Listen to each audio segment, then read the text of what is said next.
Est-ce que vous allez corriger ce bug bientôt ou je vais chez le concurrent?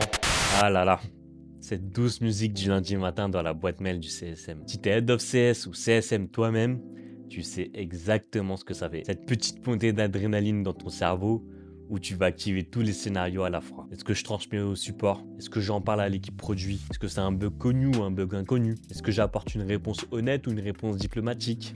Aujourd'hui, on va mettre tout ça à plat. Ce que je te propose dans cette vidéo, c'est pas juste un guide anti-objection, c'est des vrais scripts à répliquer. C'est un playbook que tu peux transmettre à ton équipe, que tu peux utiliser à n'importe quel moment et que tu peux décliner pour former tes juniors. On va traiter les objections les plus fréquentes, mais surtout les plus délicates à gérer. C'est notamment celles qui viennent bousculer la crédibilité du produit, du support ou même de l'organisation. Et on va voir comment y répondre avec assurance, sans mensonge et sans promesses creuses. Alors t'es prêt? C'est parti. Ok, celle-là, c'est du classique. Mais c'est souvent la plus urgente émotionnellement pour le client. La mauvaise réponse, c'est de dire, par exemple, je vous comprends parfaitement, je fais remonter à l'équipe produit. Pourquoi c'est un problème? Parce qu'en fait, ça ne dit rien. C'est une phrase de répit. Elle rassure effectivement sur le moment, mais elle aggrave la frustration. Parce qu'elle sonne un peu comme une formule creuse. La bonne réponse, elle commence toujours par ancrer la réalité. Et surtout, elle évite de justifier trop vite. Ce que tu peux dire par exemple, c'est « Je vous confirme qu'on a bien identifié le bug, il est bien dans le pipe côté produit, mais je préfère vous le dire tout de suite. Ce genre de correction dépend de la gravité, de la fréquence et aussi du nombre de clients concernés. » Et là, je vous avoue que ce bug, il est pénible pour vous, j'en ai conscience, mais il touche encore peu d'utilisateurs. Qu'est-ce que tu fais ici en fait? Tu montres que tu es transparent et que tu ne balances pas la faute sur quelqu'un d'autre. Ensuite, tu peux ajouter une phrase qui va donner une vraie perspective. Par exemple, ce que je peux vous proposer, c'est qu'on vous tienne au courant dès que ça bouge côté correction. Et en attendant, je vais voir si on peut contourner le problème avec une manip temporaire. Je vous dis ça d'ici demain. Là, tu crées une action claire. Tu reprends le lead et tu montres que tu n'es pas en train de subir. Et si jamais le client insiste, il faut que tu restes sur le terrain de la logique produit. Tu peux lui dire que corriger un bug, c'est jamais simple. Un peu comme réparer une fuite dans un immeuble. On veut pas juste boucher un trou. On veut éviter d'inonder les voisins en dessous. Injecte un peu d'humour, une petite métaphore simple, et là tu fais passer ton point.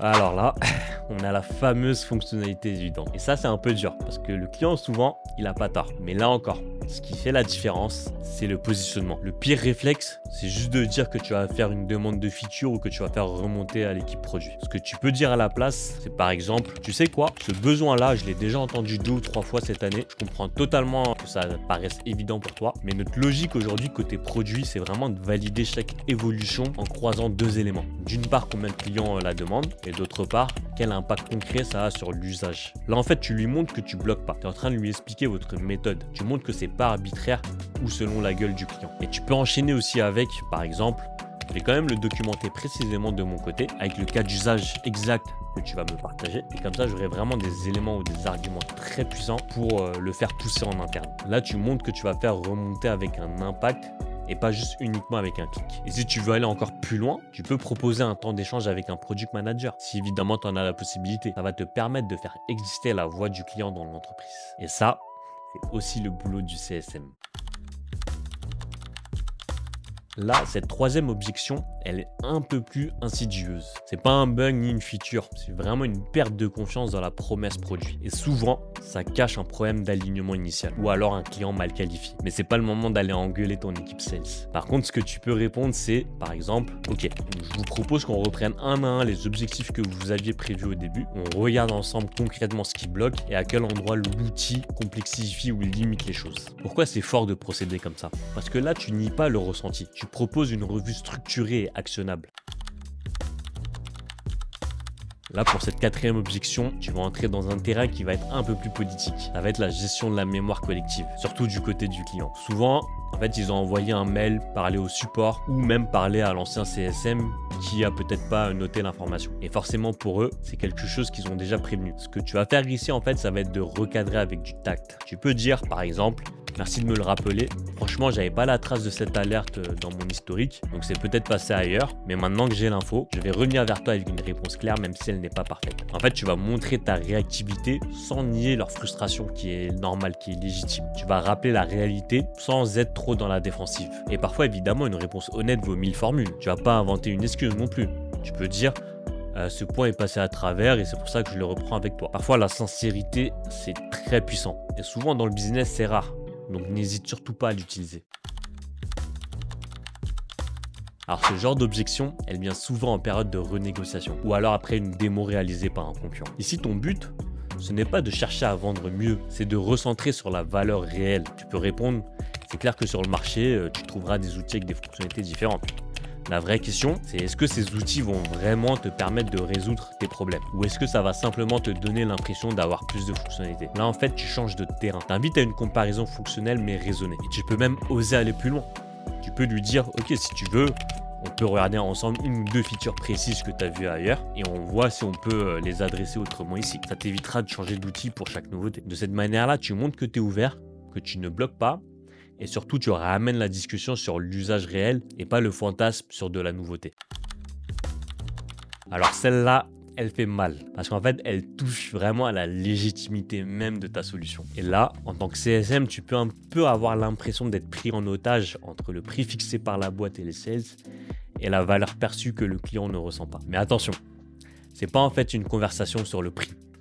C'est une conversation sur le retour sur investissement. Et ça se joue bien avant la question du tarif. Alors comment tu réponds? Tu peux dire par exemple, ok, je comprends que la question du budget, elle est sensible pour toi, surtout si tu vois pas encore les résultats concrets.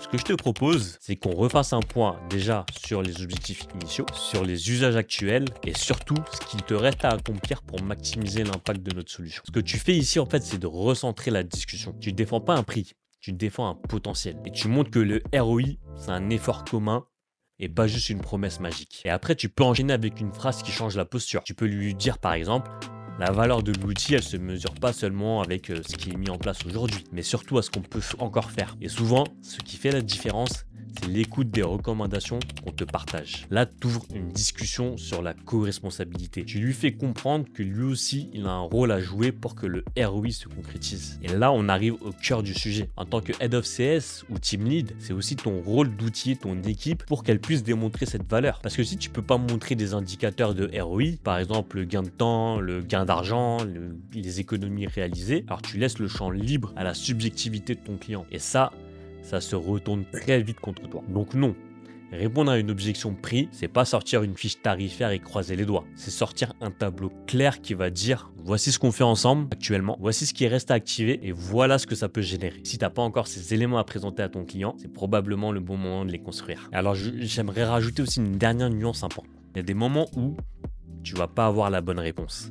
Et en fait, c'est ok, tu as le droit de dire à ton client là-dessus, je préfère être transparent. J'ai pas de réponse parfaite à te donner aujourd'hui, mais je m'engage à te faire un retour clair, même s'il est incomplet, d'ici telle date. En fait, ce qui compte, c'est pas toujours d'avoir la réponse ou d'avoir le script idéal, c'est de garder la confiance. Et la confiance, c'est un mélange de présence, de clarté et de cohérence. Donc en résumé, avec les bons principes, tu peux transformer des situations tendues en opportunités pour renforcer la relation avec ton client. Et si tu es Head of CS, le vrai enjeu, c'est de former tes équipes à ça et de leur faire gagner en confiance. Pas juste de leur dire soyez empathique, dynamique ou ferme, mais de leur fournir des outils, de leur fournir des méthodes, des scripts, des playbooks et surtout de les entraîner à les utiliser. Donc si tu veux qu'on travaille ensemble pour structurer ce genre de contenu dans ton équipe, c'est exactement ce que je fais aujourd'hui en mission. Tu peux réserver un appel avec le lien en description. On échange sur ta structure actuelle, sur ton équipe, sur tes besoins et je te dis franchement ce qu'on pourrait construire ensemble. Et si cette vidéo t'a été utile, pense à t'abonner, à liker et à partager à ton collègue qui en a marre des réponses creuses. Et aussi dis-moi en commentaire quelle objection client tu entends tout le temps